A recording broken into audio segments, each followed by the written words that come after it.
This podcast was brought to you by my mispronunciation of the name of that one famous Finnish sniper. Yeah, it turns out it's not pronounced Simo Hauha, it's pronounced Simo Hei Hei. I mean, I did give due warning that I would mispronounce Finnish names atrociously, but at the same time I would like to apologize in all due to the nation of Finland. On the plus side, this gives a whole new meaning to the lyric, "Fire away, hey hey."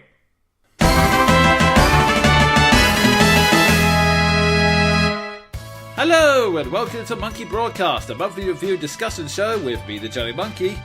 And me, Sven the Crusader. And so here we are in the month of September, and if you have any connection to the education system, then everyone hates this month with a passion. Yeah, this is the month I finally get to start my last year of college math. Can you hear the sound of my mental screaming? Well, there is always positive things in September, like... And now, it's time for us to move on to our first section, which is... Q&A! This is the section where we answer questions from the audience. If you'd like us to answer your questions, either leave them in the comments or send them to me via Twitter with the hashtag MBQuestion. Our first question comes from IZ. What would you look like as an Inkling/Octoling? Wow. Okay. I'm actually going to have to think in terms of Splatoon. Indeed. Just to explain for anyone who has not played Splatoon, and also buy us time to think, Inklings and Octolings are, like Sven said, from the Nintendo game series Splatoon. They're a race of people who can transform into squids whenever it's in ink. It's complicated. Just imagine normal teenage humanoids, except with some slightly sharp teeth, a kind of weird black mask being around the eyes, and their hair looks like a squid tentacle or octopus tentacle, respectively. And also keep in mind, it's going for like a faux pop culture, counterculture look to it, so you can have multiple styles. Like, there is one where the tentacles are all kind of going down one side, you know, like a badass long fringe, or supposedly badass long fringe. So an emo. Yeah, sort of. It's basically that kind of what people think looks cool on the street. This can also be seen in the fact that all the equipment you can buy is basically street clothes that give you different stats for whatever reason. Okay, so basically what you're saying is, because my stereotype, what with the jokes I make about the government and my music tastes, what you're saying is my Inkling would most likely be a punk rocker in all black. I'd rather a Johnny Cash fan in all black, because that's counterculture, right? Indeed, yes. You could definitely get those kind of all-black rocker jackets out there. I forget the exact names of them, but I'm 90% sure they're in the game. I'm also, for me, it's difficult because I'm trying to separate my own look with the Inkling avatar I use in Splatoon, although there are two things I have to separate myself. One, I always play as the Inkling girl, because aside from the fact that I tend to play girls in games anyway, it's also the fact that, sorry dudes, but the Inkling girls always tend to have the better designs. I don't know why, they just do. Okay, I've seen the designs for Splatoon, and I agree. And the thing is, I actively, almost as kind of like a jokey rebellion, try to make her look as nerdy as possible. So the main headgear is always either glasses or headphones, and the outfit she wears can switch back and forth between like baggy sweaters or small shirts, because she is not going to look cool no matter how hard she tries. Oh, you know something? I relate to this player avatar on a personal level. So yeah, I think that would actually sort of reflect my own personal appearance as well, except the hairstyle would be different. It would probably be more like a bunch of tentacles that kind of sort of go straight outwards in a straight bob, because here's the thing, I've actually been trying to grow my hair out over the past few months, so there's like a 50-50 bet going on in the family whether my hair will just continue to get bushier or whether it will reach a point where it goes down eventually, because given my family's genetics, it could go either way. I look forward to seeing the results of that, and now for whatever reason, because this is where my mind goes, I'm now picturing you with a tentacle head. For someone who has known you for a long time, that is a surreal mental image. Yeah, unfortunate, but that is the only way you can describe the hair of Inklings and Octolings. So, I'm glad we have this question though, because now I'm just imagining that effect on the other people we know, and we have this one friend who plays Curse of Strahd and Horde of the Dragon Queen with us, who has like the classic arrangement of metal hair and beard, and I'm just imagining him looking like Davy Jones now. Oh wow, that is a sheer missed opportunity. Just one adult Inkling who just looks like Davy Jones. I can't believe they haven't done it yet. That would be so badass. Write it down, Nintendo. Book it. That's basically our answer. The punk and the person who will never look cool no matter how they try. So basically the person who will never look cool no matter how hard they try, and the other person who will never look cool no matter how hard they try. They can dream. They can dream. Okay. A second strange conceptual question from Infinity Zero this month is... What do you think life is like inside a Pokeball? You know, you say it's strange, but I've actually thought that. Because, on the one hand, it seems barbaric because you're trapping a Pokemon inside of a ball about 6 inches in diameter. But on the other hand, we have no proof as to exactly what that entails. Like, is it a big black hole in there? Is it the outer depths of space? Is it a bag of holding? Do you transport them into another dimension? What goes on in there? Yeah, it's always been one of the big questions. And to be honest, canon information keeps going back and forth. Some say it's like a suspended animation thing where you just go to sleep for a while. I believe one of the Smash Bros. Trophies claim that there's a comfortable virtual environment inside it that the Pokemon can just wander around. My small theory, which I was having for a while, my own personal headcanon, I do not believe this is actual canon, it's just something I've done to work it in, but I actually think it's the background from Pokemon and Me, because that's the only way it can sort of make sense in my mind of why you're interacting with the Pokemon in this sort of weird, play school-like environment. I mean, I know the actual reason they couldn't render the backgrounds. Well, at the time, anyway, Sun and Moon seems to have gotten around that problem fairly easily, but you'll get what I'm saying. Yeah, and actually, personally, I like that. It makes the Pokeballs seem less like eldritch horrors, and it also writes in Pokemon and Me, which is something I've wondered too. Yeah, I'm all for writing Pokemon and Me into the Pokemon universe or Pokemon Refresh, just only because it makes you feel like less of a dick as a trainer. I mean, because like I've said, I still think I'm fine with the concept of Pokemon battling, capturing Pokemon, and the idea of the Pokeballs.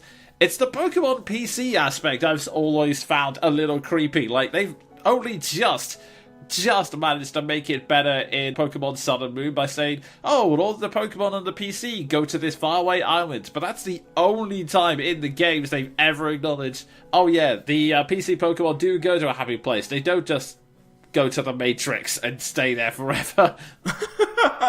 Have fun storming the data centers. that joke worked better in my head. But yeah, that's another thing that could do with a bit more in-depth explanation, because being trapped in a dot matrix does not exactly sound like my idea of a good time. No, it does not, especially to someone who's an IT technician. Just imagine you're stuck in the dot matrix, and you're in a realm such that your environment is just non-stop Hallelujah music videos on repeat. Oh god, don't remind me. Actually, you know what? If I do end up in the Matrix, if I was aware of it, I would be in a constant existential crisis, because I'll be walking around going, I know this is going to break eventually. I'm an IT technician. I know full well technology breaks for no readily apparent reason. You can't convince me this will last forever. We're all going to be blue screened to death. Why isn't anyone doing anything? So... just a constant loop of, oh god, I'm gonna die when someone spills coffee on the motherboard. I'm gonna die when someone spills coffee on the motherboard. Oh god, what if someone tries to install updates? What if the updates don't stick? Oh god, don't run out of RAM. Don't run out of RAM. Don't run out of RAM. You don't need to play Fallout 4 that badly. It's also the reason why I've never been able to take the robot apocalypse scenario seriously, because I just know, like, the Terminators will be terrifying until someone tries to install an update. Then they'll just crash. Yeah, they'll try to install a software update, and then for whatever reason, the Google Narrate program will be stuck on infinite repeat. That happened to me while playing Cookie Clicker the other day, and suddenly I had the voice of Stephen Hawking narrating the cookie apocalypse. It was hilarious. You know, part of me just wants to stop at cookie apocalypse. We've gone so far off the rails.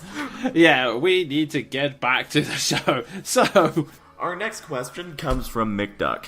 With MCU having great success with their movie franchises and others trying to follow, are there any cinematic universes you would like to see? That depends. What sort of universe do you mean? Because if it's comic books, I'm completely hopeless.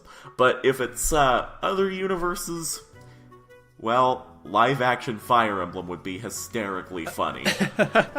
I was actually going to suggest, like, I think for the purposes of this question, he's just generally talking about the idea of a cinematic universe, i.e. being a series of movies that are all set in the same universe and connected. Part of me was thinking that I remember seeing a news report that one of the main guys behind the MCU was saying that I'm fairly interested in doing a Nintendo cinematic universe, which I thought would actually be pretty cool as well. So I'll admit that I really would like to see another live-action Mario movie, except, good. actually, with the way technology's gone, I would actually like to see more of a CGI Mario movie, like in the style of like Pixar's animations, because I feel it suits the kind of style and the character of Mario. And just, come on, you wouldn't want to see a Pixar-style film with Mario as the lead? I mean, that's actually a good point, because they sort of touched upon that in the Wreck-It Ralph series. I mean, they have Zangief and Dr. Eggman. Not to mention the massive Disney crossover in the latest one. Oh, yes. Oh, God. Also thinking about it, I would suggest Kingdom Hearts, but it would get incredibly confusing. Yeah, M. Night Shyamalan confusing. Or Stephen Moffat. Oh, God. Kingdom Hearts as directed and executive produced by Stephen Moffat.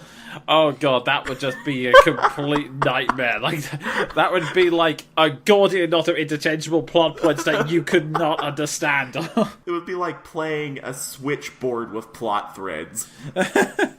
But yeah, the one unfortunate side thing of a Nintendo Cinematic Universe is that they don't really operate in the same world, nor should they. Otherwise, it's going to be really weird to try and tie, say, the grand, historical, fantastical setups of Fire Emblem and Zelda, and then trying to cross them with, well, everything Mario related. Oh, man. Yeah. That honestly would be incredible. And imagine if they somehow managed to cross over Mario with Fire Emblem. Yeah, that would just be weird. Although, actually, now that I think about it, go back to your idea, just Fire Emblem on its own might make a good cinematic universe, if only because a lot of the games through both DLC and the mobile games have basically just implied that Dragon's Gate allows you to cross over and meet up at any time. So yeah, you could very easily have a Fire Emblem cinematic universes with different periods of worlds, and then just have like a one, I don't know, Fire Emblem Heroes movie where they all meet up for one big event. Yeah, I would honestly be all for that. And man, just the stuff that they could do with the Tellius games alone it boggles the mind to consider. I would just ask that Nintendo maybe hire a better writer for Fire Emblem Radiant Dawn when they get around to that, because the writing in the original is absolute pants. Well, it has some good moments, it's just the Blood Pact arc. Part 2 was so good, and then, to quote Bill Wirtz, Part 2 was like, okay, we've created this really awesome story, and now we're going to expand the universe and bring in all the old heroes and make everyone sympathetic all at once, it said, and failed, and also died. Although, actually, now that you brought it up, maybe if you can't fit in all the Fire Emblem characters, one thing you could do is have a Fire Emblem story, but have it kind of like the way Act 2 and Radiant Dawn was structured, in the sense that you could have, like, different stories all set on the same continent. Like, one story is set up in the nobility, one story set up in lower fields or something, and then the big crossover movie would be when that story finally pays off.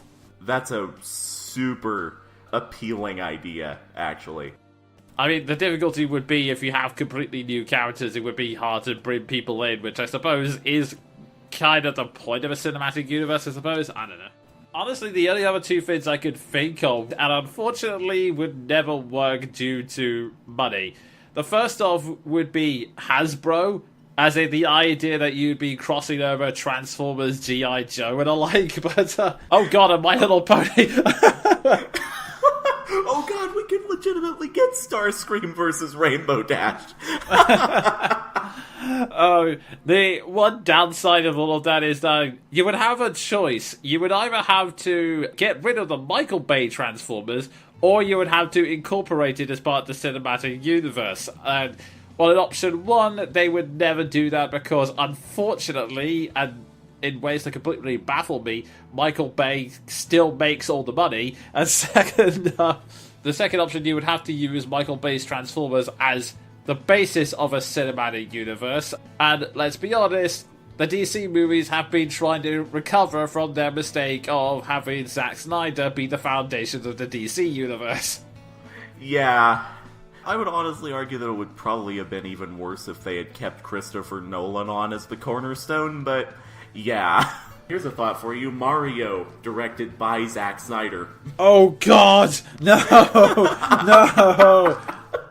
My thoughts exactly. Oh god. I can only just imagine some of the pretentious speeches that would be added in there. I can only imagine Zack Snyder trying to make It's a Me sound badass. Or try to do a dark subversion of it. Imagine a deep, dark, growly version of Your Princess is in Another Castle. Oh god. Oh god. You know, they would totally do it, but you keep trying to be the hero, Mario. But then it's always futile, because you always break down the castle walls. But the princess is always in another castle. Is it weird that you were saying that and I mentally heard it in the voice of Gerard Butler as Leonidas? Oh god. Actually, I know this is entirely unrelated, but I found this out recently, and I just want to share it because it's one of the things I find unbelievably hilarious. Also, I need to cheer myself up after the thought of Zack Snyder Mario. I would like to offer all due apologies for all of that. That famous scene, the one that's always in the trailers, the one where the messenger says, "This is madness!" and then Gerard Butler yells, "This is Sparta!" and kicks him down a hole. How could I forget? The hilarious thing is, that did happen, but not quite in that way. See, it was actually just a random Spartan that kicked not one but two messengers down a hole, or at the very least killed them on the spot. And when they reported to Leonidas and the rest of the council, their reaction was, "What? I'm sorry, what? You did what?"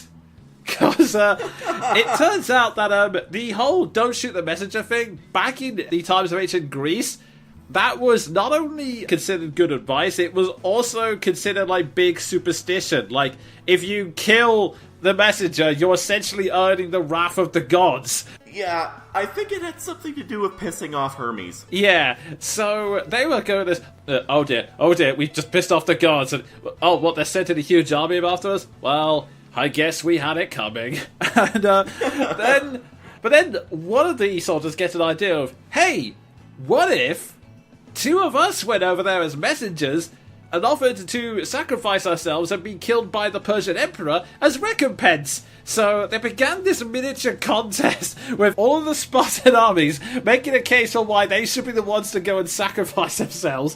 And then they marched over to Persia asking any passers-by, hi, do you by any chance know the way to the Persian emperor? Okay, cool, thanks. And then they march all the way to the Persian Emperor, and then they throw themselves down there, sort of begging for the opportunity to sacrifice themselves. And the Persian Emperor just sits there going, alright, okay, thanks.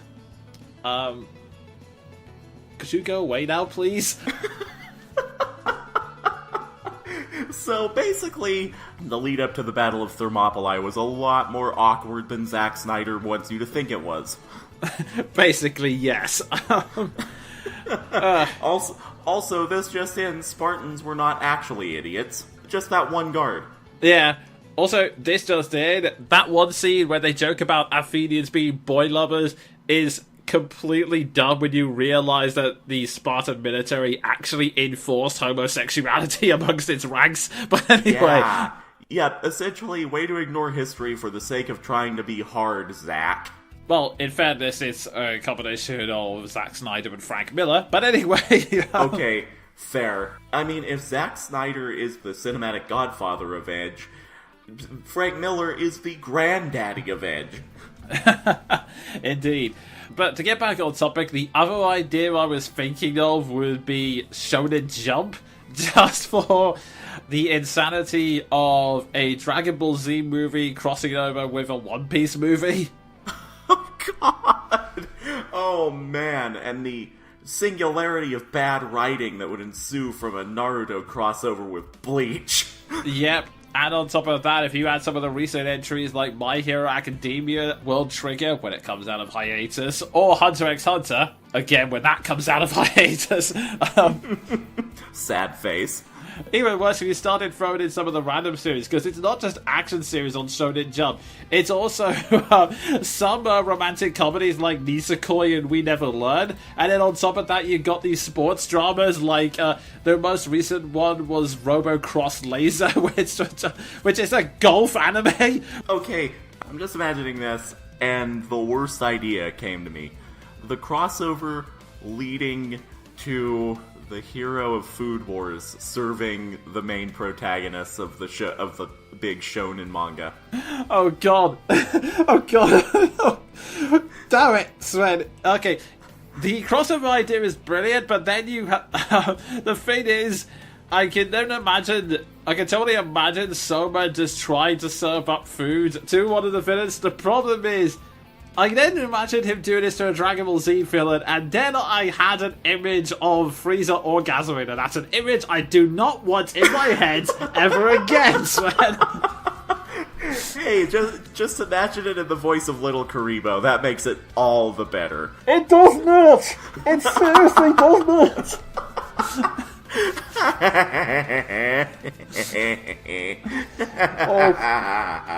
Oh God. Mission accomplished. You know what, just for that, I'm ending this question right now, so... So, those are our answers, and we leave you all on that wonderful mental image. Oh, you know what, I'm gonna need real-life bleach in my brain to try and get rid of that. To quote the one question that I did so long ago, I'm going to go wash the bad taste out of my mouth by reading Bleach and then drinking it. But yeah, Luffy McDuck's second question is... By the way, McDuck, have fun imagining Luffy in that position. Moving on.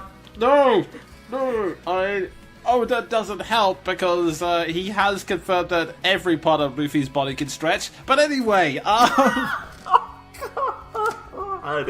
Okay, I've officially hit Matt Mercer reacting to the Sam Riegel levels of singularity, so let's move on. Yeah. Luffy McDuck's second question is... What's your best memory from a bad video game?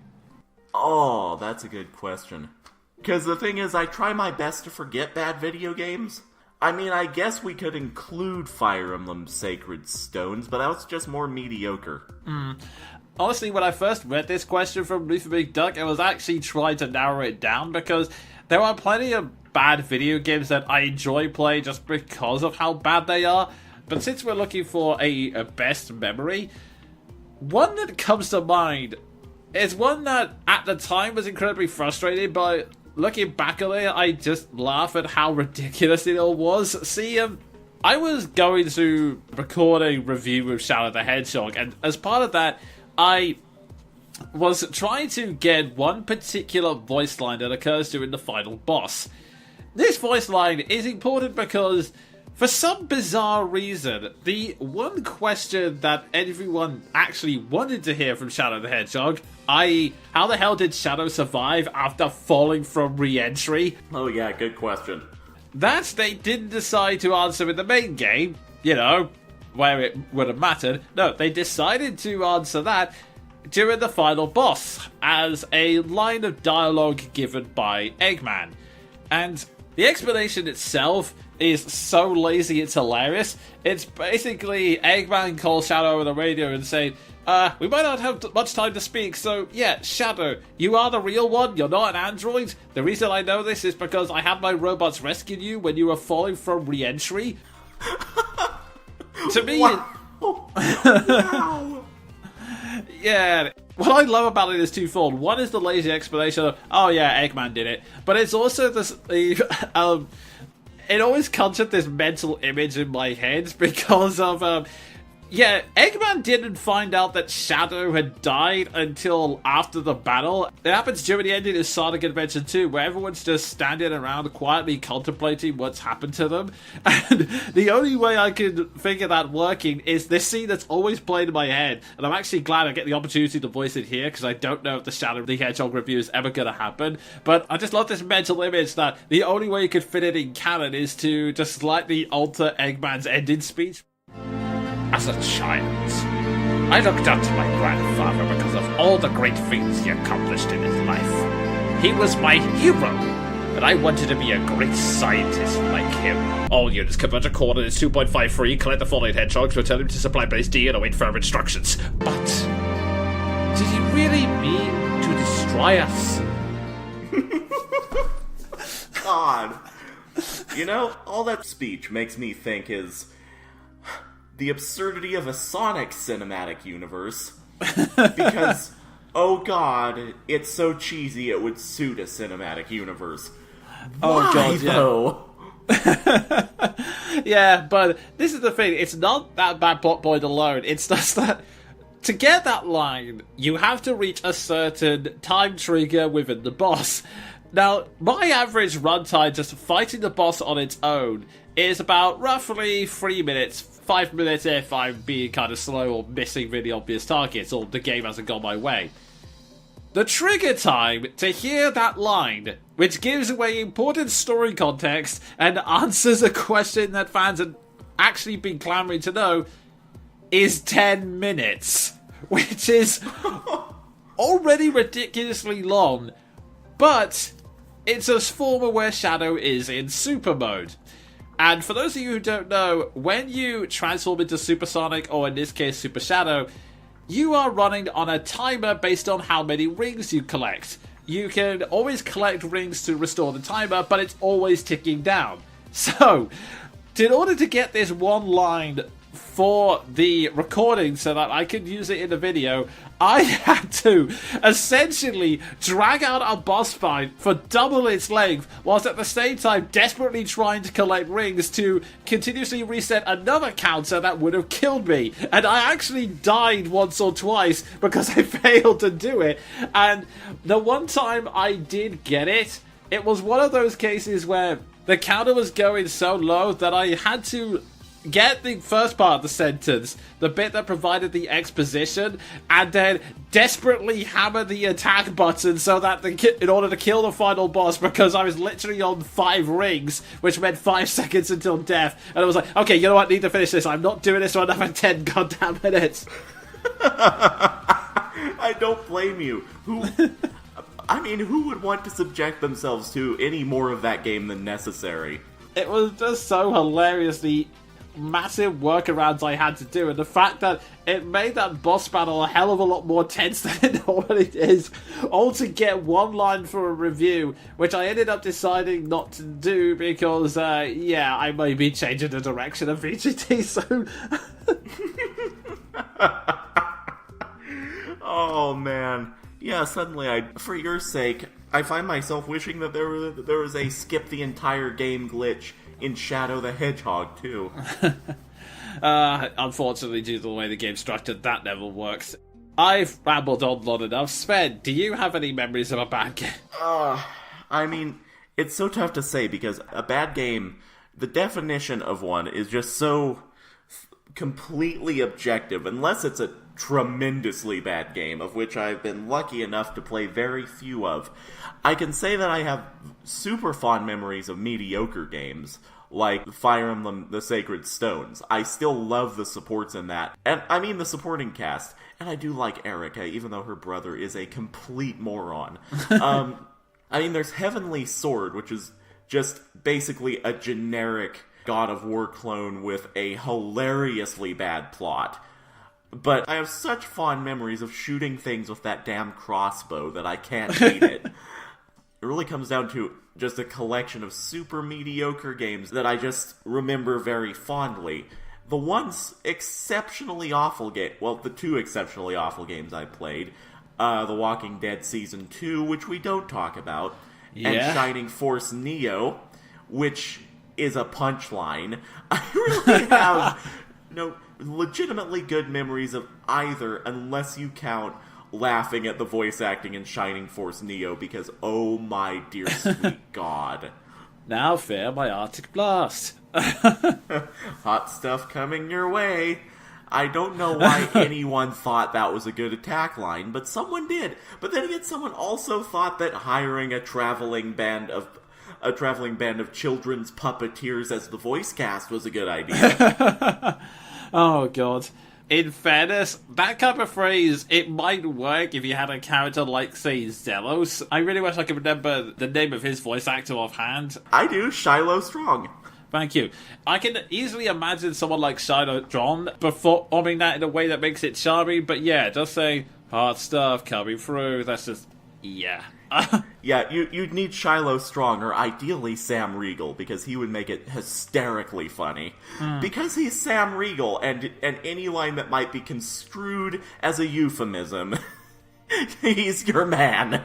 Indeed. Or just sometimes you need an actor who just says, okay, stupid line, okay, I'll embrace it. Like, slight spoiler for the game I'm about to review in the next section. Steve West as Cyrus, when a character like fully powers up in that game, they always get some power up line, which is usually on the lines of, watch me now. But because he's the scholar, he gets like a line that sounds incredibly nerdy and stupid, but he makes it sound so badass, because he just completely throws himself into it and goes, my focus is unparalleled.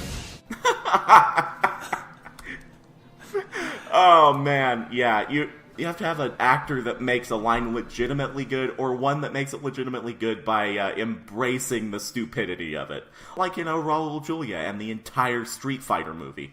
Oh god, yeah. The guy who made that movie so bad it's good. Like, single-handedly. Indeed. The only other example I can think of is the late, great Alan Rickman in Robin of Sherwood. Oh, yeah. And also Adam West and Cesar Romero. Yes. Because that Batman series would not have been good if not for those two. Oh god, yes. But yeah, I think that's all the memories we can get out of bad video games there. So, moving on to the next question. Our next question, coming from Toon Junkie and surprisingly normal, reads, Have you ever been to the beach? What is your favorite beach activity? Bet you 5,000 internet dollars it's boring, unimaginative, and a completely real thing that real people do.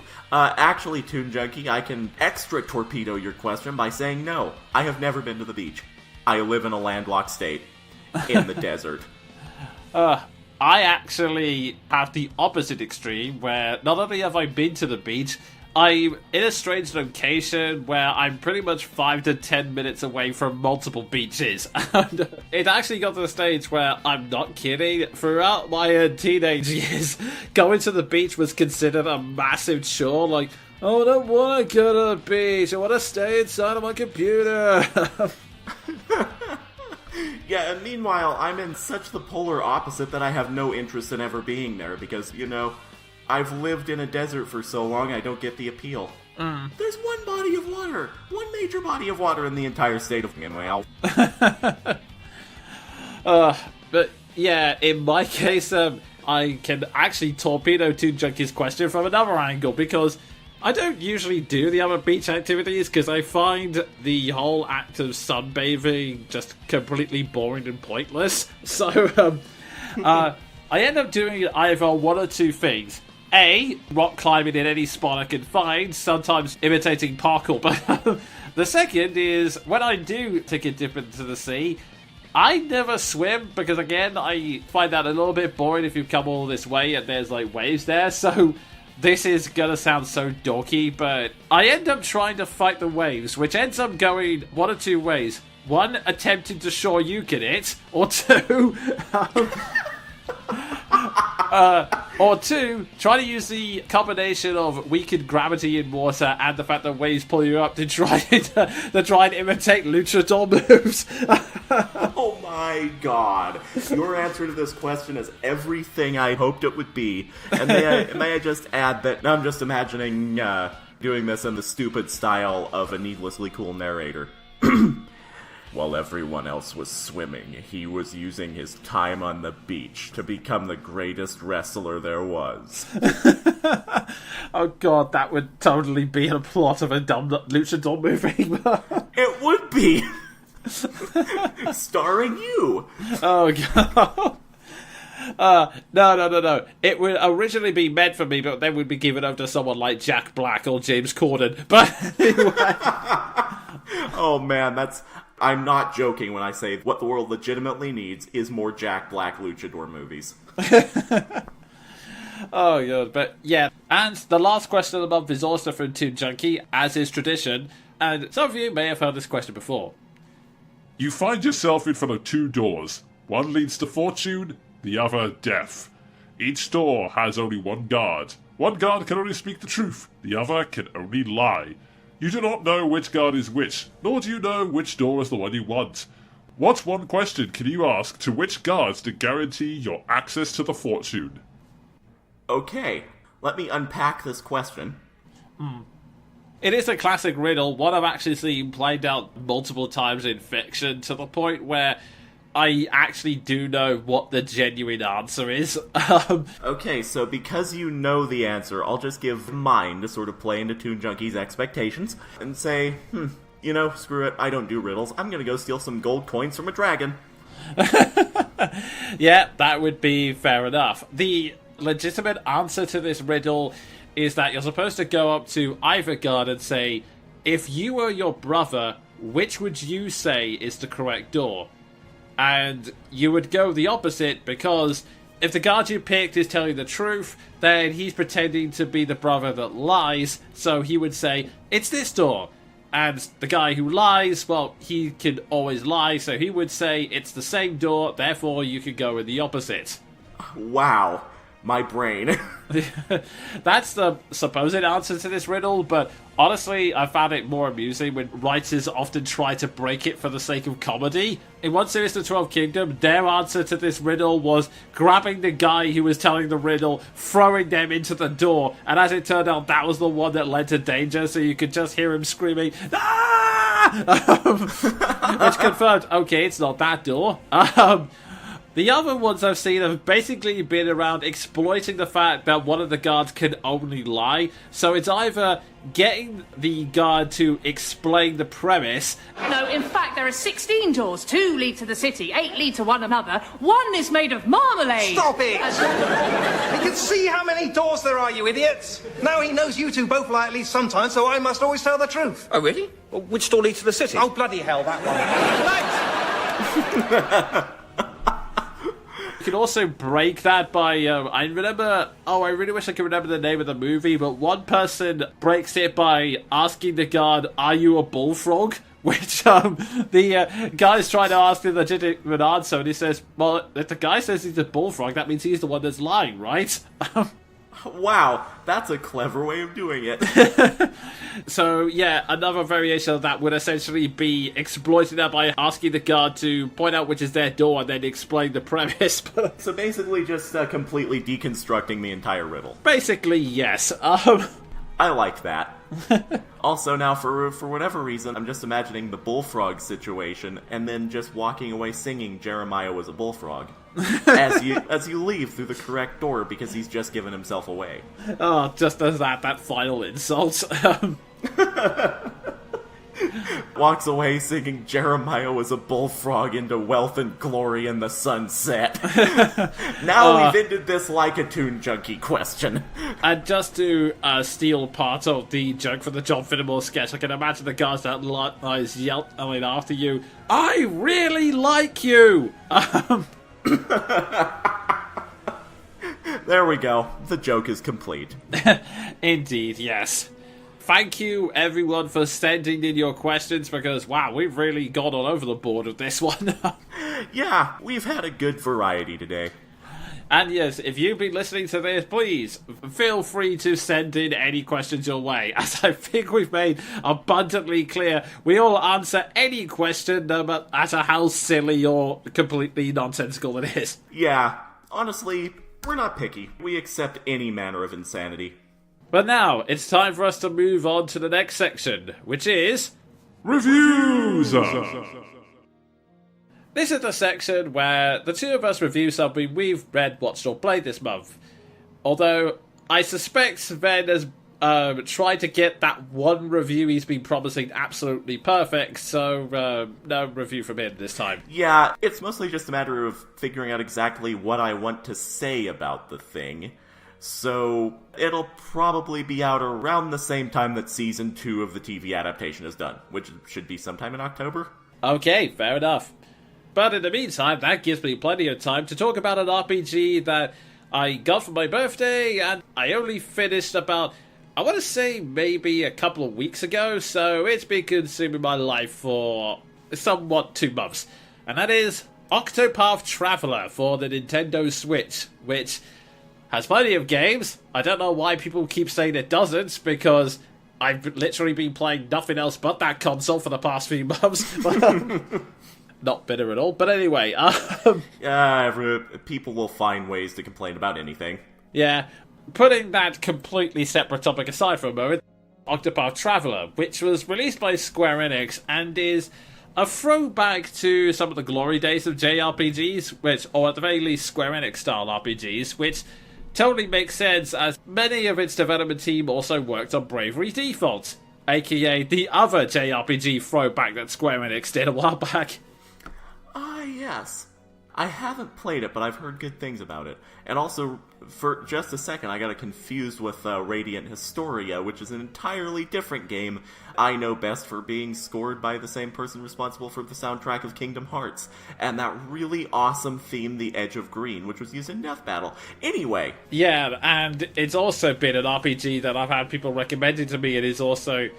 I forget if it's the 3DS or the Switch it's being re-released on, but either way, it's yet another game I'm really I've been trying to find time for. Oh god, so many good stuff. I mean, on the flip side, this is actually refreshing my list of games to try, because as has been evidenced by the fact that I haven't done a review in months, I sort of need them. But yeah, allow me to explain the premise of Octopath Traveller. The reason it's called this is because it is following the journeys of 8 characters. You have Ulberic, the warrior, who is a former knight that, after the fall of his kingdom, has been trying to find a new way of life. Cyrus, a scholar, who, in the style of Sherlock, is trying to track down a tome that was missing from his academy's library. Tressa, a young merchant who decides that she wants to go out and see the world. Ophelia, the cleric, who is going out on a pilgrimage with a sacred flame. Primrose the dancer, who is only dancing as a cover so that she can get revenge on the people who killed her father, in what is actually a deliciously dark turn. And Alfred, who is an apothecary, a travelling doctor, who, again, just wants to see the world. Firion, a thief who is tasked with stealing 3 dragon stones. And Hunnet, a huntress who is trying to slay a terrifying monster called Red Eye after it is revealed that her master, who was supposed to go after it, has gone missing. I like this cast instantly. Yep, and what's actually great is that I don't really have to explain the premise beyond that, because that is the entirety of the game. It is following these 8 characters around as they try to complete their own quests. It really doesn't get any more complicated than that. And that might sound like a bad thing, but honestly, it is a breath of fresh air after playing a lot of JRPGs, and don't get me wrong, I really like the genre, and there are some really great bits, but even in the stuff I like, there's usually a lot of unnecessarily complex world building and weird world logic that always means that every single moment when you're explaining to someone, you usually have to include footnotes with it. Like, just to take one example, which is a little bit spoilery, but at this point it's on par with Darth Vader's true identity and the fact that everyone knows it by now. You can discuss stuff like, oh, Aerith's death scene was so tragic because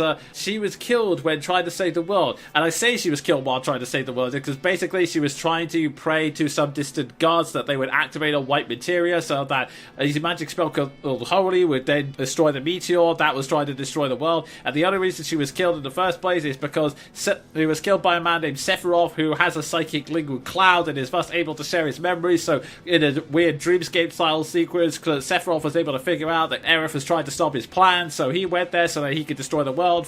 You get what I'm saying, right?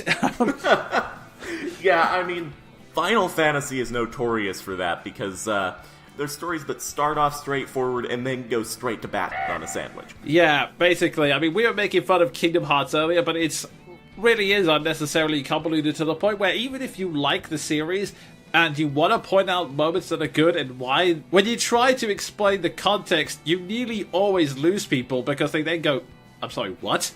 Exactly. So, I actually really like that Octopath Traveller is just very simple, down to earth, and it's just, no, it's these characters' premise. There's no massive world-ending stakes. When you do get to the climax of each story, it's just a situation that really matters to those characters, even if it doesn't to the world at large.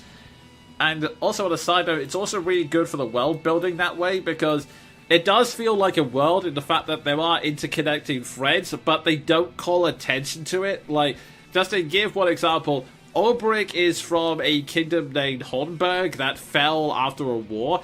And then you start Cyrus's story, and Cyrus is casually teaching a history lesson, part of which is the fall of Hornburg. Oh man, that's cool. Yeah, so it's like these little interwoven bits, like certain names, locations, and items will prop up in other people's stories, but it never gets to the point where, you know, people are stopping to say, by the way, this is an important thing you should pay attention to. I could go on, but that would lead to spoilers, and yeah, basically that's all it is. It's really charming in the sense that it is just a very simple character-driven story, and especially when you combine it with the visuals, which they describe as 2D HD, which is really polished sprite work, but it's all set in this... The best way I can describe it is that it's a 3D world, but it's almost kind of like Paper Mario. It's designed to look like it's been like paper crafted so that the sprites don't stick out too much. It's really hard to describe, but trust me, just Google screenshots of Octopath Traveller and you'll see that, especially if you're a fan of sprite work like me, because I used to edit sprites a lot back in my teenage days, it just looks so freaking gorgeous. Yeah, I don't know much about Octopath Traveller, but I do know about the art style, and whoo boy, the art style.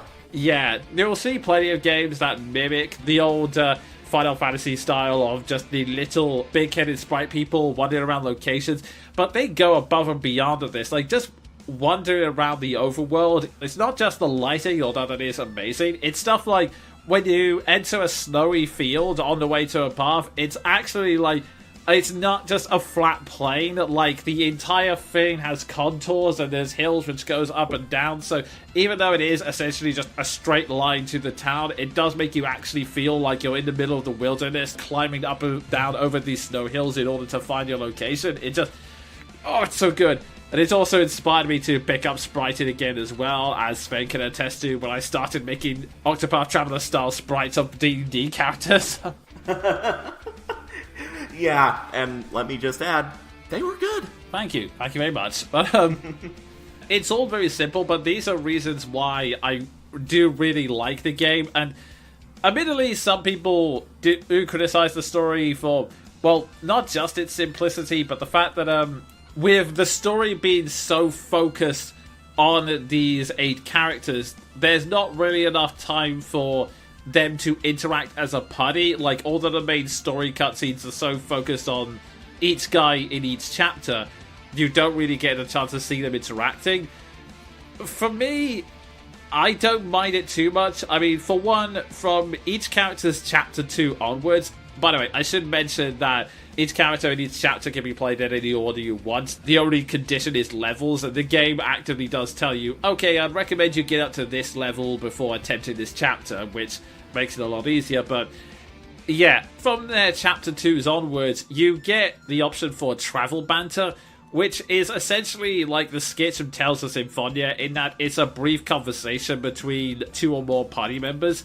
So you do get to see the party members reacting to the situations and giving their character pep talks, but not enough to actually distract from the main story. So for me, it's enough character interaction. You do get to see them bouncing off each other, but not...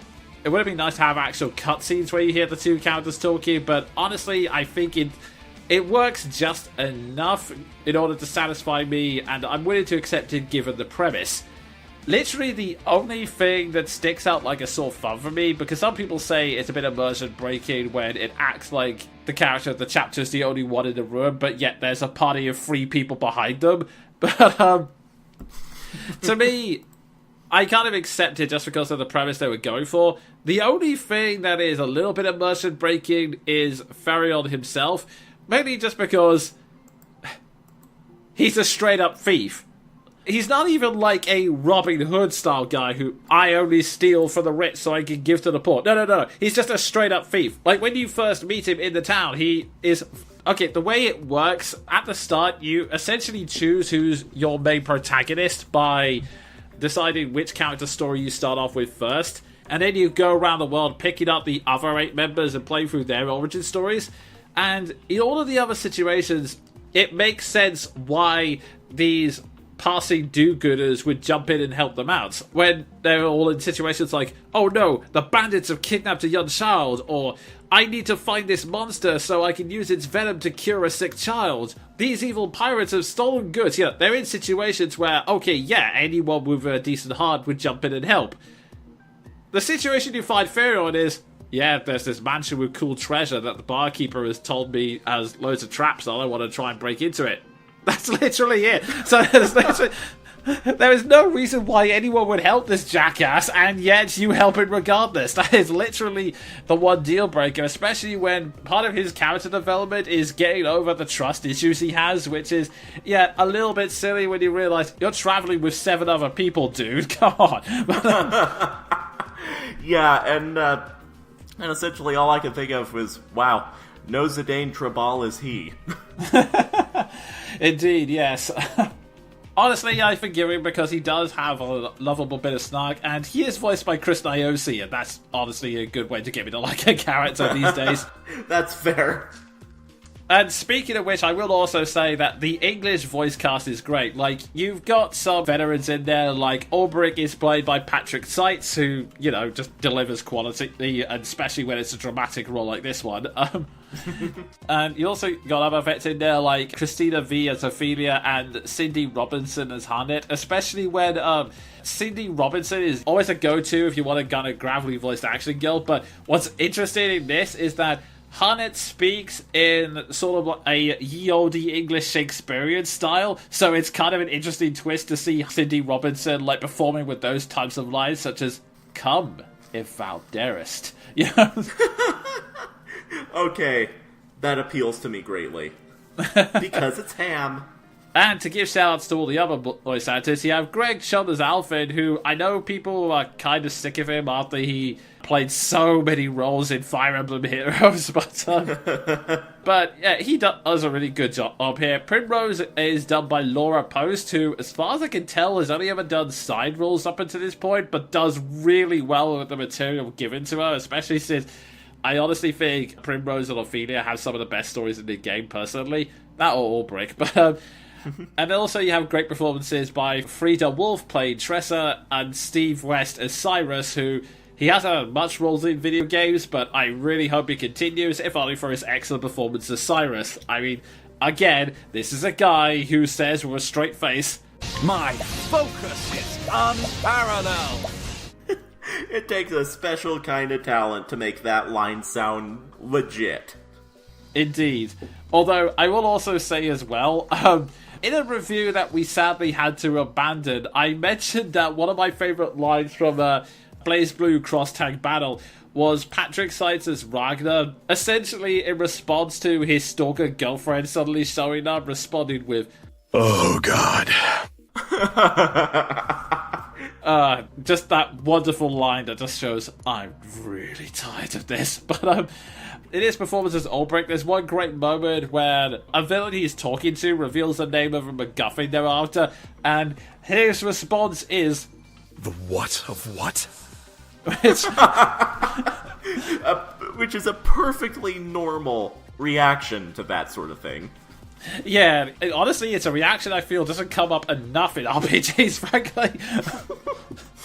But yeah, I bring them all up because everyone in this cast is really good. Like, even the villains who, admittedly, can be over the top and hammy, but there are villains who only appear for a short time and really need the audience to hate them, so pretty much the actors just given the direction of, you know what, just throw yourself in there. You're full on evil, no need for subtlety, just go. And it works. It really does. Yeah, it absolutely sounds like it. So, yeah, that's all I can really say about the story without getting into too many spoilers. It's really charming and just such a great character-driven story with a good voice cast. With that, I suppose, like I say, I normally focus on the story, but I'll also just bring in the gameplay as well. Just because there are also some fun things it does. First off, when you're exploring the overworld, you get what's known as field actions that each character can perform.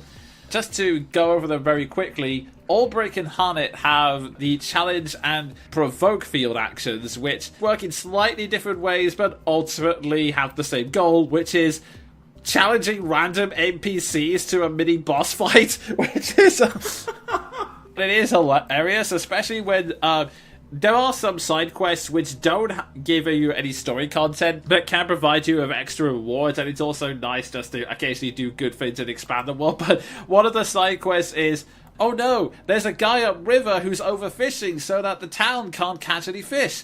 What are we gonna do? I challenge you to a duel! Also like Pokemon. Yeah, except rather than pulling out card game... Actually, no, I was about to say, rather than the card games or animals, you can fight them for real, but then I remembered that Harnett's Provoke is essentially her sicking her beasts on them, which is... Excellent. So, it is just amusing that a side quest is find an NPC and beat the crap out of them until they see the error of their ways.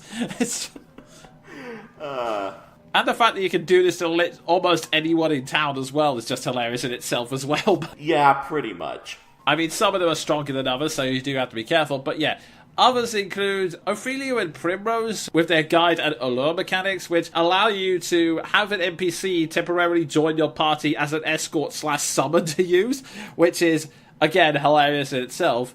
Then you have Tressa's Purchase and Ferion Steal mechanic. Every single NPC has free items on their person, which you can either buy off them through haggling, or just flat out steal as Ferion, which is hilarious because it means that if you gauge the percentages right, you can essentially have Ferion stealing some game-breaking equipment items early on, which, holy crap, Oh, heavens know what I'm gonna be doing whenever I play the game. I mean, admittedly, there are consequences, because depending on your level, there's percentage gauge next to them, and if you fail too many times, essentially no one in town will interact with you, so you have to go to a tavern and essentially buy your reputation back. Man, that brings back such fond memories of my magic days. There's a similar system there. It's not all just sticking a screwdriver in the keyboard and glitching yourself to level 100. Pro tip, it works. There's also stealing ridiculously powerful equipment and then having to work your reputation back up whenever you inevitably get caught eventually. Actually, the funny thing is, the reputation thing reminded me of that one mission in Fallout New Vegas where you bribed a bartender to spread good stories of your name. Oh my god, it is like that. I'm so glad you reminded me of that. Also, this is a minor spoiler. You can skip ahead a minute or two if you don't want to hear it, but one plot point that actually did make me laugh in Variant's story is that it turns out the mansion he's trying to get into is a trap for thieves, and the butler of that mansion freely admits that we actually bribed the barkeeper to tell everyone the rumor of this awesome mansion with treasure and traps. Oh, that's perfect. Oh god! Holy and what's crap. even more hilarious is there's the scene afterwards where Furion goes up to the barkeeper to ask, "Dude, what the hell?" And the barkeeper said, "Well, I did tell you not to go." But oh man, that is hilarious. but yeah, all of those things are really fun. But my personal favorite mechanics, Cyrus's and Alphen's scrutinize and inquire mechanics respectively. Because, again, depending on your level, you can go up to NPCs and talk to them, which brings up a profile of their backstory. So, essentially, when you go into town, every single NPC has a small profile of their backstories and preferences, which is just... You've done it. You've discovered my nirvana. Yeah, it was the same for me as well. When I finally discovered this feature, I was like, oh my god, this is awesome. And it's hilarious because sometimes there's the touchy things of, this guy used to be a bandit working undercover to invade the town, but then he decided he liked the place and just went back to honest living. Some of them are hilarious. Like, one of them is about a guard who claims he used to worry about religions, but he's now happy and content with the idea that he's just the figment of a dead god's imagination. Oh my god. That would be... Actually, that is me. And my personal favourites, and I actually shared one of these on Twitter, is that even the dogs have NPC profiles, to the point where one of them says, he is a good boy, but then again, all dogs are good dogs, and a pox on anyone who says otherwise. But Oh my god, that's totally like that one meme that because they're good dogs, Brent. yeah. But on top of that, there's also one that has a weird Pulp Fiction reference. Like, there is one that says, this is a guard dog that is very loyal, and woe to those who attack the people he adores, for he will strike them down with great vengeance and furious anger. Hi, Quentin. So, Oh god, yeah. they should have named the dog Quentin. Oh, if only. Honestly, the fact that, yeah, doing this can occasionally net you discounts at the inn and extra items, to me, is just a small bonus. It's completely irrelevant. The fact that you can just get the backstory in every NPC in town is just... it's gold. I don't know what else to say. Yeah, that's just incredible. Especially when you combine that with the whole allure mechanic, and then you can tempt that person to essentially join you briefly for your travels for a limited amount of time. It's just, oh god. That is my jam. Indeed. And that's just the mechanics of the overworld. The battle system is actually really great as well, just because, to quickly go over it, it's a traditional turn-based battle system, but it has two mechanics. One of which is that the bosses have shields, but those shields have a specific weakness, whether it's to a particular melee weapon or to a particular spell element. You can still damage them, but it's always slightly reduced. So to get rid of those shields, you have to hit them a set number of times with their weaknesses, which is fairly fair enough in itself. But you also have the BP mechanic, which I think even means battle points or brave points. I don't actually know what it means, but essentially it's a multiplier that means you can either attack them 4 times or attack them with a spell that's 4 times more powerful than normal. So essentially you can decide, okay, do I want to use these BP to just hit them continuously and break the shield so I can damage them for real, or do I want to save those bit points and slowly chip away at the defenses, so when the defenses are down, and for the record, when they are down, they essentially can't attack for a turn, just add a bonus, or I just want to hit them with everything I have when their defenses are down. So, in that way, it's really strategic, but in a good way that actually makes every single character viable for different reasons, so... And just listening to that, I like that.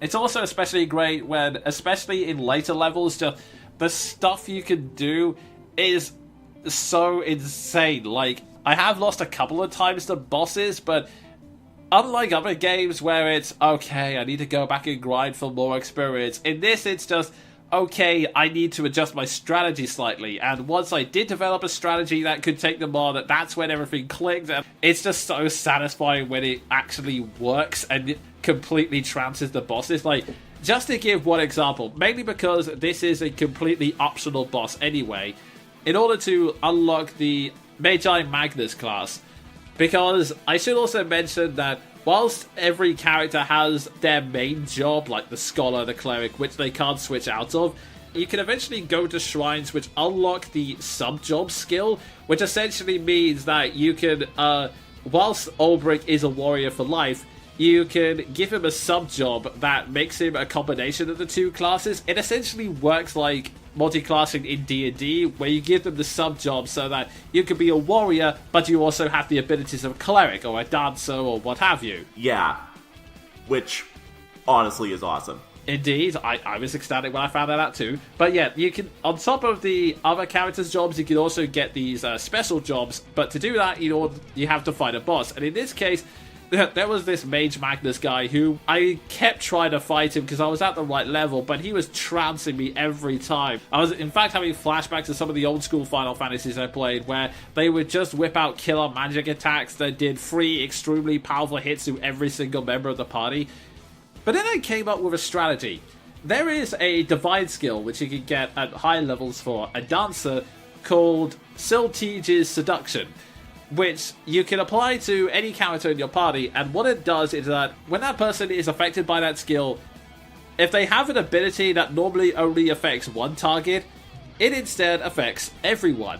Now, there are many ways you can use this, but the clerics have a skill that is normally useless called Elemental Reflect, which can reflect spell attacks, but normally you can only apply it to one person, so it's essentially you have to guess who is going to be hit by an elemental attack, and sod's law, you're always wrong. But, combined with Siltige's Grace, and enough BP to essentially add a multiplier so that instead of being able to deflect 2 attacks, it deflects 10, what happens is, I managed to put that elemental reflect on everyone, and my god, after being kicked around by a boss, it was so satisfying that every time it was the boss's turn, there would be, he now summons Elemental Catastrophe. There is a wink on my side and 0 damage above everyone. And then spending the next 30 seconds watching all of the 9 hits that would have normally been trashing my party hit the boss one after the other on each and every turn. It was like, oh god, this is so satisfying. Oh my god, that's brutal. I think that may be my favorite part of this entire Monkey broadcast so far. Yeah, it's that type of game where there's so many different strategies you can come up with and all of them can work in the right circumstances. Man, that Reflect story. Yeah. Gonna hold it close. Oh yeah, it's my favorite kind of battle system that it's not too complicated, but it's flashy and there are multiple viable strategies. It's not like in some games where, yeah, there are multiple strategies, but let's be real here, this one's the actual viable one. I always say that I prefer to focus on the story, but that battle system just sounds so fun, and the potential for shenanigans, or as MVL puts it, rubbins, is really tremendous. Oh god, yeah. So, yeah, I think this is a positive review. Oh yeah, like the one negative I've heard is the existence of Therion, and he's still entertaining. Yeah, this is a solid recommendation. If you have a Nintendo Switch and you like RPGs, buy it. So, as a capstone to this review, there's one brief discussion I want to have. And this may incur some minor spoilers, but I'm not actually going to give away any big plot twists or name any characters or final villains. All I'm doing is essentially explaining the structure of the game, including post-game, and I may be revealing parts of a character's speech, but that is honestly about it. But if that constitutes as a big spoiler for you and you want to go in completely blind, then I don't know, I guess mild spoiler warning, so maybe not the sirens, guys. Maybe just, yeah, mild hump, that'll do. Mild spoiler alert. there is a small debate that's going on in the community right now, because after you complete all 8 stories, the credits roll signifying the end of the game. After that, there is a post-game dungeon, and there is a boss within that, which can be unlocked by performing some side quests, again, after the credits roll. There is a debate about whether this boss counts as the true final boss, since there is a story side quest attached to it, and it happens after the credits, and as you're going through this dungeon to get there, you will unlock some text paragraphs that are essentially confessions from some people that have cropped up early in the game, and they provide some lore secrets.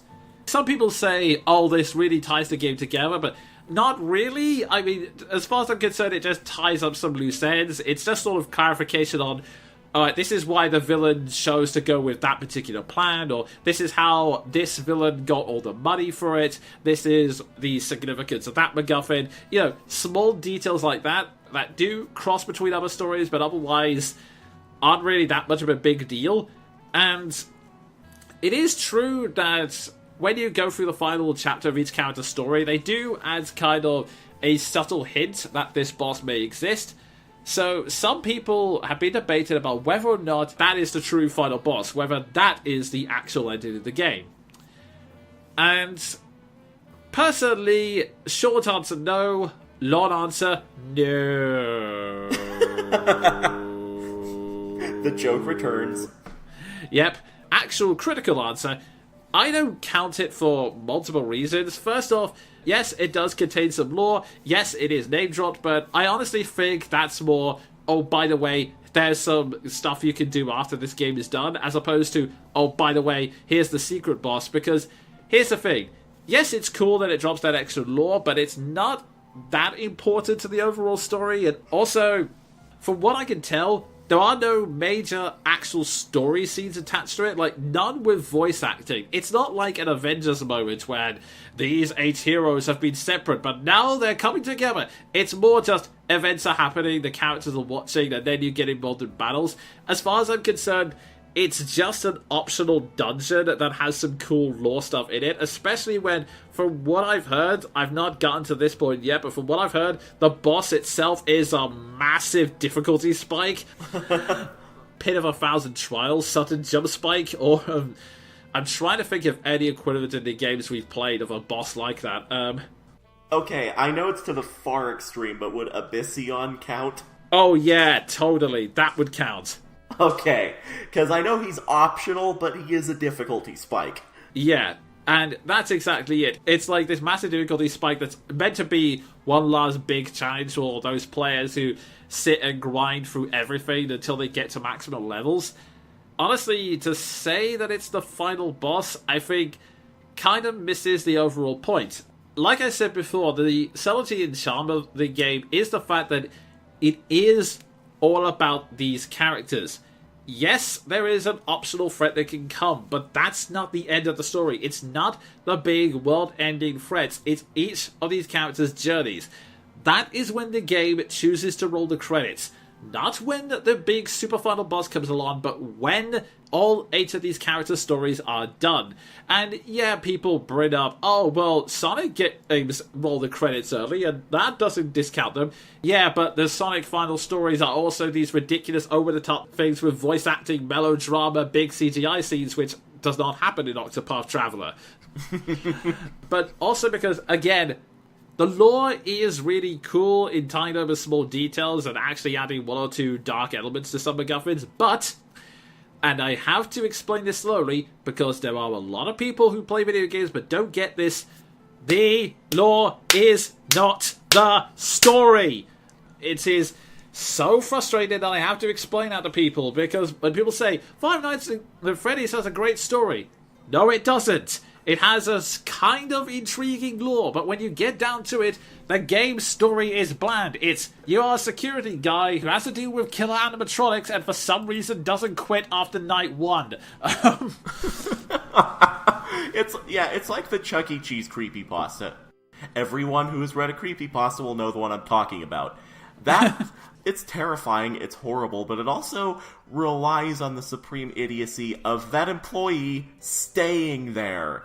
Yeah, exactly. It's just, I get so annoyed when people just go, but the lore. It's the same with Overwatch. I love the animated movies, but people go, well, Overwatch has such great characters. Again, there is no story. It is a bunch of dialogue choices, and yeah, I like the universe of Overwatch and an idea, but we're never going to have any story progression in these scenes because, guess what? The status quo of Overwatch is a bunch of heroes fighting each other for no readily apparent reasons. Yeah, pretty much.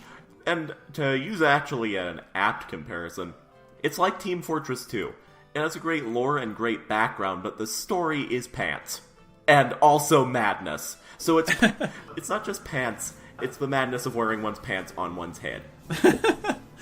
Yeah, that's why I don't consider it a true final boss. And again, the main focus here is the characters. The final battle and the final ending is something that matters to these characters. And again, just to sort of give the context, the classes are not just a skill set that this character can conveniently use to save the world. It is a big part of who they are, it's a big part of their development, and it's a big part of their final struggle and their way of looking at the world. And to use an example of this, Cyrus's speech when he goes up against the final boss, it's not only a great speech and true to his character, but it's also become one of my favorite speeches in gaming because it takes a trope and turns it on its head because of that way of thinking. Essentially, to give as much context as I can without spoiling it, the villain essentially makes him a Darth Sidious offer of, yes, my apprentice is now dead, so join me, and together we can... Insert villain plot here that I can't spoil. Surely you, with your brilliance, can succeed where my apprentice failed. And Cyrus refuses for two reasons. One, the actual very smart observation that, well, the fact that you don't seem to care about your previous apprentice dying doesn't bode well for my future. But the second is that if you found your apprentice lacking, why didn't you teach them? The whole point of a scholar is that we learn knowledge and then pass it on to the next generation. My goal as a scholar is that one day my students will surpass me and I can learn from them. It is not your apprentices that were lacking.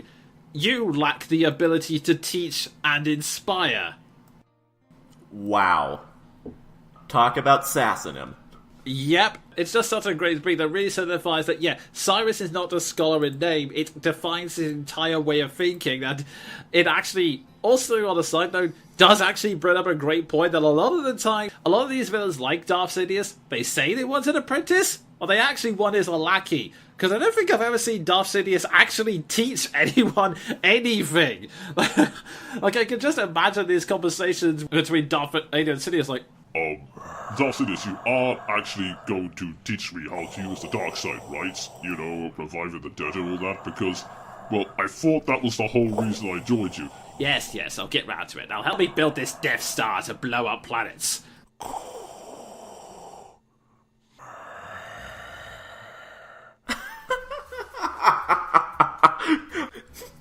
Yeah, that's pretty much the long and short of it. They're not actually out to teach, they're out to be served. Honestly, that's just the part I love about Octopath Traveller. The fact that it doesn't go for complex or complicated. It just goes, right, characters, this is their story. That's what stood out to me from the first time I picked it up, and it's why I personally consider the final bosses at the final ending of Octopath Traveller when the characters got what they wanted. Not when you drop in the super, possibly world-ending threat. Not when you throw in the complicated background lore. That's there as a bonus for those who want it. That is the main theme and focus of Octopath Traveller, and I wouldn't have it any other way.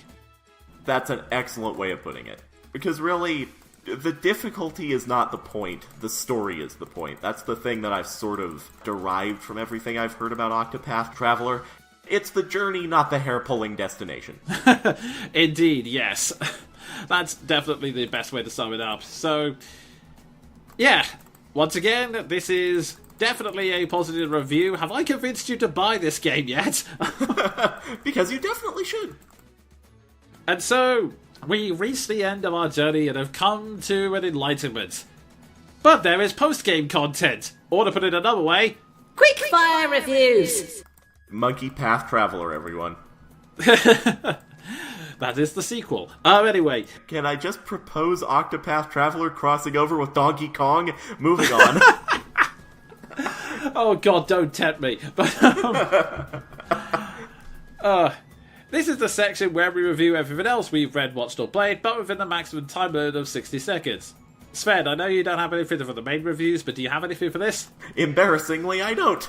Okay then, this is a bunch of games I've played after finishing Octopath Traveller. Iconics, a action platformer with a surprisingly emotional story, including some really awkward, heartbreaking family scenes that I never expected to see from a game of this style. It's a game that has a lot of good platforming action, some really awesome sprite work, inspired me to pick up my own pixel brush, for lack of a better term, and on top of that, just... yeah, the massive mood whiplash this game goes through. From quirky humour and colourful backgrounds to massive heartbreaking emotional trauma and some really, really dark scenes. Not to mention one moment of unbelievable cruelty, which, oh my god, I can't believe you did that. So, yeah, if you want an emotional rollercoaster, pick up Iconics. Huh. I'll keep that in mind. I'm now morbidly curious. The same sort of morbidly curious that, for the record, first got me into the Walking Dead game, which ended in pure suffering. So, yeah, that intrigues me. I may end up regretting it, but it intrigues me. Yeah, part of me is still wondering whether or not I need to spoil you on the cruel moment before that. But yeah, moving on to the second one. Brawlout, a platform fighter starring anthropomorphized animals that sounds a lot like Rivals, but this time is in 3D. And honestly, it's kind of weaker compared to Rivals. Honestly, like, the mechanics are fine and functional, and the characters are okay, but there's nothing about it that really makes me stand out. Like, the gameplay is functional, but doesn't feel as smooth to play, and the animations are okay, but don't really stand out, and the characters are, well, you can kind of guess where this is going. They're okay, then the backstories are mildly intriguing, but don't really stand out. Yeah, aside from having an arcade mode with dialogue options, which is what I would like in more platform fighters, just buy it if it's going cheap and you're curious, but otherwise I'd say either play Smash Bros. Or Rivals, especially since Rivals does the anthropomorphized animal thing, but with much better mechanics and gorgeous looking sprite animation. I've just realised there is a theme running through this. Yeah, it seems to be the running note of your month for the last while or so. Indeed, and it's not ending anytime soon with this third game. 2064, Read-Only Memories, a cyberpunk point-and-click adventure game which uses pixel art and again is really gorgeously animated. I'm only up to the beginning of Chapter 4 so far, but I've really been enjoying it. The way it does cyberpunk futures is actually the way I kind of like it, which is just people trying to solve a bog-standard mystery story, but taking place in a cyberpunk future and people just dropping little bits of world lore here and there so that you kind of see it in practice rather than having people discuss it. Just to give one example of this, the revelation that there is a human protection pact which prevents the amount of gene modifications you can do on people, and it turns out the only reason it was ever put into place was because genetic companies were worried about their patents if their offspring picks up their bio-exclusive genetic mutations. No, I'm not making that up. Oh my god! Ha! Even in Cyberpunk, one cannot escape the unbreakable hold of capitalism. Yeah, the quickfire reviews are over now, but I will say, yeah, that's what I really like about it, is that there are so many times that it brings up this world lore and I go, huh, it sounds ridiculous, and yeah, I could totally believe that happening. Yeah, likewise. It's so ridiculous that I can see it happening in the worst timeline we live in. Unfortunately, yes. But yeah, those are all the games I played this month, and I can't really bring up much else. I mean, I could mention WWE, but it would mostly be me saying, for God's sake, WWE, why are you ignoring the people who are popular with the fans, or trying to make them heel? Which would kind of get boring after a while.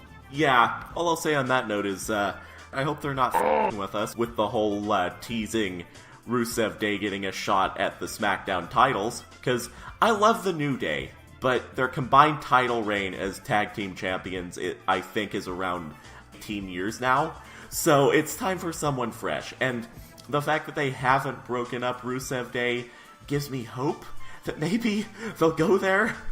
Please, Vince.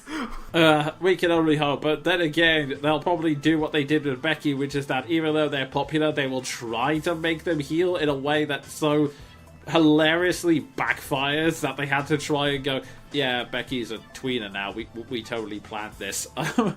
Yeah, although I'll say I'm glad that they did go back on that, because let's be honest, that turn was never gonna work. It's like trying to convince people that Rusev is still a heel, even though he's been hilarious for months now. People love him, and people love his tag team.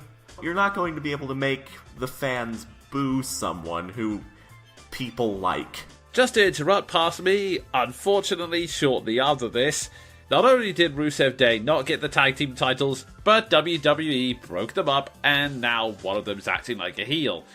And for those of you who don't watch wrestling, trying to turn someone as lovable as Becky Lynch or Aiden English heel, well, it's like trying to turn Tom Holland's Spider-Man evil. Even if you do make them evil, no one's gonna buy it, no one wants to hate them, and they're more likely gonna cheer him doing the evil things.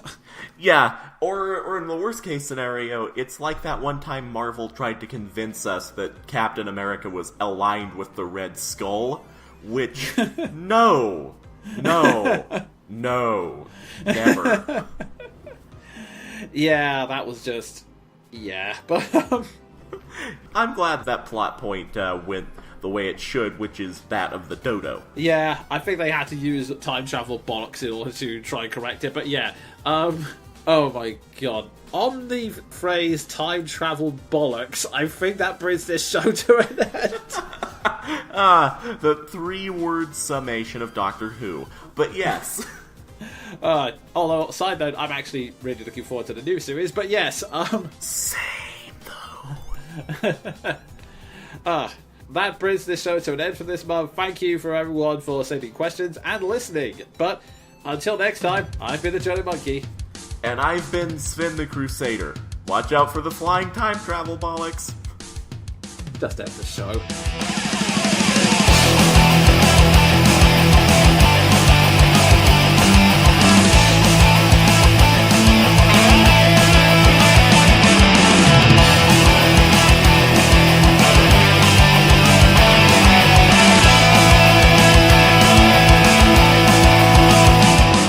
That was Monkey Broadcast, a monthly review and discussion show hosted by the Jonin Monkey and Sven the Crusader.